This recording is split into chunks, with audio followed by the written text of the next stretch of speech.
Hello and welcome. This is NotiBot. Tonight, we'll be covering the latest developments in the Middle East as tensions escalate with Iran and the US. The White House faces a new low in approval ratings, while fuel prices surge amid the rising conflict. We'll also examine the prospects of a peace deal and whether the US should take Iran's military threat seriously. Furthermore, we'll explore the economic implications of the crisis and the role of key players like China and Saudi Arabia. Stay with us for the full rundown. As tensions escalate in the Middle East, President Trump's approval ratings have hit a new low amidst rising fuel prices and the ongoing Iran war. The approval rating of U.S. President Donald Trump has hit a new low of 36%, according to a recent Reuters Ipsos poll. The decline in his approval rating is largely attributed to the surge in fuel prices and the ongoing war with Iran. The poll found that only 25% of respondents approved of Trump's handling of the cost of living, a critical issue at the center of his 2024 presidential election campaign. The recent surge in fuel prices has been a significant contributor to Trump's declining approval rating. The U.S. and Israel launched coordinated strikes on Iran on February 28, which led to a sharp increase in petrol prices. This has had a disproportionate impact on Americans, with many feeling the pinch at the pump. The issue of fuel prices has been a contentious one, with many voters expressing their discontent with Trump's handling of the economy. The war in Iran has also taken a toll on Trump's approval rating. A majority of Americans, 61%, disapproved of the strikes, down from 59% in a previous poll. Despite this, Trump's standing within his Republican Party remains strong, with only about 1 in 5 Republicans expressing disapproval of his overall performance in the White House. However, the share of Republicans who disapprove of his handling of the cost of living has risen to 34%, indicating a growing rift within the party. As tensions between the U.S. and Iran continue to escalate, a pressing question remains: can diplomatic efforts truly bring an end to their bitter conflict? U.S. President Donald Trump has announced a 5-day pause in airstrikes against Iran, citing progress in talks between the two countries. However, Tehran denies that any talks have taken place, and analysts believe that the U.S. and Iran are unlikely to come to a peace deal. The pause, which began on Friday, marks a significant development in the ongoing conflict between the two nations.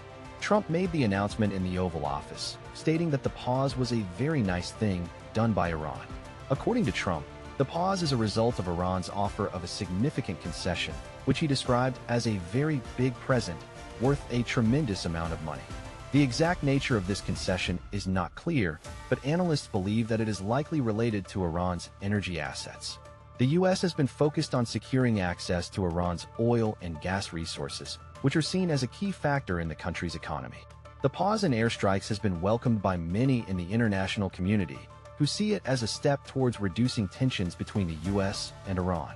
However, the fact that Iran has denied talks with the U.S. suggests that the pause may be more of a tactical move than a genuine attempt at negotiation. Chinese analysts have expressed similar views, stating that the U.S. and Iran will likely continue to fight while talking. The future of the U.S.-Iran relationship remains uncertain, and it remains to be seen whether the pause will lead to a lasting peace deal.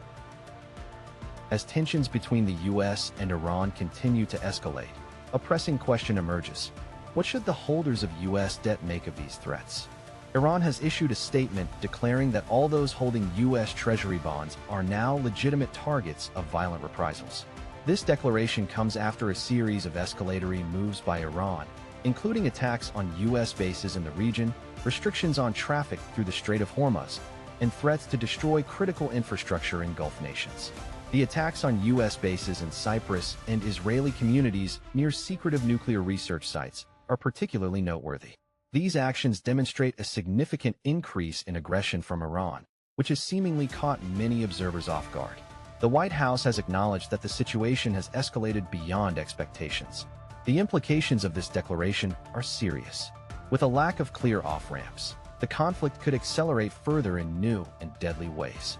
The U.S. and Israel are currently leading the campaign to cripple Iran as a threat, an effort that has done no favors for either country's international reputation. However, there are reasons to believe that Iran may not follow through on this specific threat. One key factor is the global distribution of U.S. debt, which extends far beyond American institutions or Western ones that Iran would be inclined to blame. China, in particular, has reduced its holdings of U.S. Treasury bonds significantly over the past decade and a half, from over 9% in 2011 to around 2% today. This suggests that Iran may not see a significant impact from targeting other major debt holders. As the Strait of Hormuz remains a crucial waterway for global energy trade, a shift in China's economic strategy is sparking significant implications. Iran's reported plan to require all oil tankers transiting the Strait of Hormuz to settle transactions in the Chinese yuan has raised eyebrows in the international community. According to reports, Iran's leadership may be seeking to condition tanker passage on yuan-denominated oil trade, which would be a significant diplomatic concession. This move comes as U.S. President Donald Trump is facing a tumultuous week, with ongoing tensions with Iran and the Israeli government. Trump had announced a 48-hour ultimatum on attacking Iran's energy infrastructure, but on Monday, he postponed the deadline amidst what he described as productive negotiations to end hostilities. However, Iran's response to the proposed ceasefire talks was dismissive, suggesting that the U.S. had already failed to meet its obligations. The implications of Iran's move are far-reaching, and economist Kashif Hassan Khan notes that it should be seen as a geopolitical signal rather than a technical payment proposal. Khan argues that Iran has three key incentives for demanding yuan: evading sanctions, staying in good graces with Chinese President Xi Jinping, and challenging the petrodollar order. This move could have significant consequences for the global economy, particularly for the United States. The dollar has long been the dominant global reserve currency, but Iran's challenge to the petrodollar order could potentially disrupt the international monetary system. With the U.S. and China locked in a trade war, Iran's move could be seen as a strategic attempt to gain an upper hand in the ongoing competition for global influence. Following reports of a potential U.S.-Iran deal, President Trump has hinted that Washington is engaging in diplomatic efforts with key figures. In a surprising turn of events, U.S. President Donald Trump has announced that Washington is in contact with the right Iranian interlocutors in efforts to end the ongoing war between the two nations. According to Trump, Tehran is eager to reach a deal, and the U.S. is confident that the talks will be fruitful. The president claims that Iran sent a big present worth a tremendous amount of money as a sign of its willingness to negotiate, although he did not specify what the gift was. Trump stated that the gift is unrelated to nuclear issues, instead focusing on oil and gas. A number of U.S. officials are involved in the talks, including Vice President J.D. Vance, Secretary of State Marco Rubio, Envoy Steve Witkoff, and Jared Kushner, the president's son-in-law. The U.S. has long maintained that Iran has no intention of developing nuclear weapons, and Trump's claim that Tehran has agreed to never possess such a weapon is not confirmed. However, the Iranian government has long stated that it has no desire to pursue nuclear capabilities. The development comes after a CNN report revealed that Washington had reached out to Tehran in mediation talks. Trump's comments are seen as a positive sign, and the president believes that the regime change in Iran, following the U.S. killing of top leadership figures, has paved the way for a resolution. However, Defense Secretary Pete Hegseth and Dan Kane, chairman of the Joint Chiefs of Staff, are reportedly disappointed by the possibility of a deal, raising questions about the U.S.'s commitment to the talks. In a shocking development, a key Saudi figure is reportedly pressuring U.S. President Donald Trump to maintain an aggressive stance against Iran. A recent report by the New York Times has revealed that Saudi Crown Prince Mohammed bin Salman has been pushing U.S. President Donald Trump to continue the war against Iran. According to the report, the prince sees a historic opportunity to remake the Middle East and believes that the U.S. must press towards the destruction of Iran's hardline government. He argues that Iran poses a long-term threat to the Gulf region, which can only be eliminated by getting rid of the government.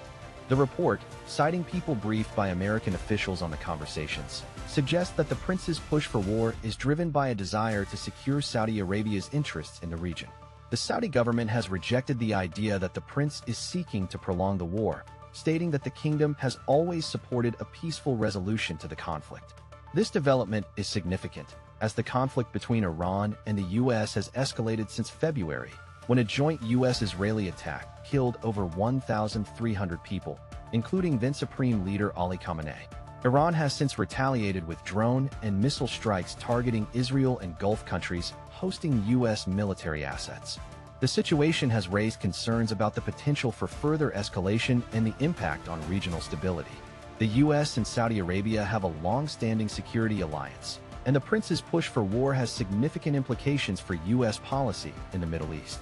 The report highlights the complex and often contradictory nature of the Saudi government's stance on the conflict, adding to the already intense tensions in the region. That's all for today's news recap. We'll continue to follow the developments in the Middle East and beyond. Thank you for watching. If you want to stay informed on the latest news, be sure to subscribe to our channel and follow us on social media. We'll keep you updated on the latest stories and breaking news. We'll be back with more news soon.